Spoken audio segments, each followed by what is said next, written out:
In India, मैं हूं आपके साथ प्रीति रघुनंदन। यूक्रेन पर कब्जे की जंग में रूसी सेना को बड़ी कामयाबी हाथ लगने का दावा हो रहा है। खबर है कि रूसी सेना ने चेचन लड़ाकों के साथ मिलकर उस मारिउपोल शहर पर कब्जा जमा लिया है, जिसे बीते कई दिनों से रूसी सेना अपने अधिकार में लेना चाहती थी। मारिउपोल में अपने आखिरी हमले को अंजाम देते हुए रमजान कादिरोव के लड़ाकों ने उस अज़ोवस्ताल स्टील प्लांट पर ताबड़तोड़ हमला किया, जहां यूक्रेन के सैनिक छिपे हुए थे।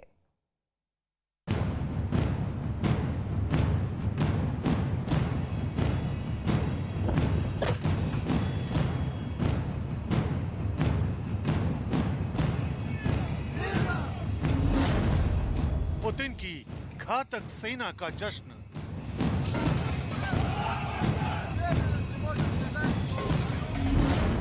मारिउपोल पर कब्जे का जश्न।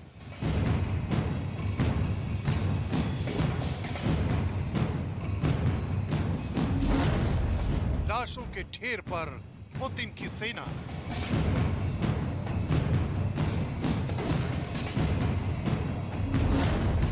मारिउपोल में मौत वाली साजिश का आखिरी दांव। ये उसी मारिउपोल में हुई तबाही की तस्वीरें हैं, जहां अब रूस ने कब्जे का दावा किया है। चेचन कमांडरों की खूनी फौज ने मारिउपोल में ऐसी भयानक तबाही मचाई कि किसी के भी रोंगटे खड़े हो जाएं। बताया जा रहा है कि पुतिन के बेहद करीबी रमजान कादिरोव के लड़ाकों की वजह से ही मारिउपोल जैसा शहर रूस के कब्जे में आ चुका है। और ये तस्वीरें उसी जश्न की हैं, जिसमें कादिरोव के लड़ाके रूसी सेना के साथ मिलकर जीत का जय घोष कर रहे हैं। मारिउपोल में मौत वाली साजिश का ये आखिरी दांव पुतिन के इशारे पर ही चला गया है। खुद चेचन कमांडर इस बात को कबूल कर रहे हैं कि मारिउपोल में जिस तबाही और सफाई का हुक्म मिला था, अब उसे पूरा किया जा चुका है। Уверенности можем сказать, что Мариуполь город полностью очищен со стороны Азовсталя. Это административное здание Азовсталя. Это операция по уничтожению и очистке. मारिउपोल पर कब्जे के लिए रूसी सेना और चेचन कमांडरों ने इस बार उस अज़ोवस्ताल स्टील प्लांट को अपने निशाने पर लिया, जहां यूक्रेन के बचे हुए सैनिक छिपे हुए थे। दावा किया जा रहा है कि इस आखिरी हमले को अंजाम देने के लिए चेचन कमांडरों ने इस स्टील प्लांट पर भयंकर बमबारी की। इस दौरान रूसी सेना के टैंकों ने यूक्रेन के सैनिकों पर किसी भी तरह का रहम नहीं बरता। कई घंटों तक चली इस कार्रवाई में तबाही और बर्बादी की ऐसी तस्वीरें सामने आई, जिन्हें देखकर किसी का भी कलेजा कांप सकता है। मारिउपोल में हुई इस भयानक तबाही ने एक बार फिर ज़ेलेंस्की को मदद मांगने पर मजबूर कर दिया। ज़ेलेंस्की की चिंता उन 1 लाख से ज्यादा आम नागरिकों को लेकर है, जिनके अभी भी फंसे होने का दावा किया जा रहा है। 20 тисяч заблоковані в цілому в Маріуполі мирних жителів. Щодо гуманітарних коридорів, які ведуть до вивезення цих людей, працюємо постійно. І постійно когось вдається вивезти. Останній час росіяни блокують цей процес. Була пропозиція обміну, хоча б обміну поранених людей на поранених. दरअसल अज़ोवस्ताल स्टील प्लांट पर रूस के कब्जे के साथ ही मारिउपोल यूक्रेन के हाथ से निकल गया, जिसका ऐलान कुछ घंटे पहले ही चेचन कमांडर रमजान कादिरोव ने कर दिया था। और उन्होंने अपने टेलीग्राम पेज पर डाले गए एक ऑडियो मैसेज में इस बात का दावा किया था कि सिर्फ 2-4 घंटों के भीतर मारिउपोल उनके पंजों में होगा। Считаете нужным с утра сложить оружие, то я уверен, что चेचन्या में बैठे रम्स है,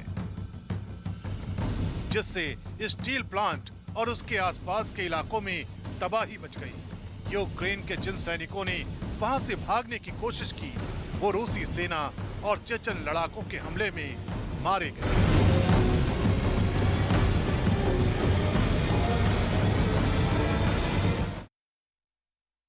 और अब आपको दिखाते हैं आखिर पूरे मारिउपोल शहर पर कब्जे के बावजूद रूसी सेना अज़ोवस्ताल स्टील प्लांट के अंदर क्यों नहीं घुस पाई है। इसके पीछे इस स्टील प्लांट की बनावट, जमीन के ऊपर जो स्टील प्लांट है वो कहा जा रहा है, और ये उसी स्टील प्लांट के अंदर यानी जमीन के भीतर का हिस्सा है जो एक बेसमेंट नुमा है, और ये पूरे 6 फ्लोर का बना हुआ है जिसमें कई गुप्त ठिकाने और अलग अलग कमरे मौजूद हैं। अज़ोवस्ताल स्टील प्लांट के नीचे का ये हिस्सा शीत युद्ध के दौरान बनाया गया था।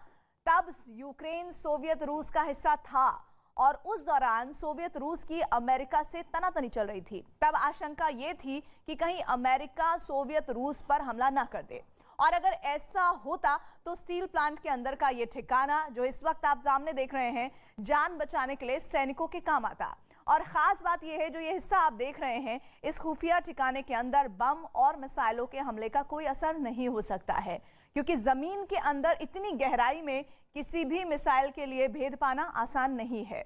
माना जा रहा है कि इस वक्त यूक्रेन के करीब 1500 सैनिक ये जो आप मेरे सामने देख रहे हैं, इसी स्टील प्लांट के अंदर छिपे हुए हैं, और रूस की सेना इस प्लांट के अंदर इसलिए भी दाखिल नहीं हो रही है कि अगर वो अंदर गए तो यूक्रेनी सैनिक उन पर यूरिला स्टाइल में हमला कर सकते हैं, और इससे रूसी सैनिकों का बच पाना करीब नामुमकिन हो जाएगा।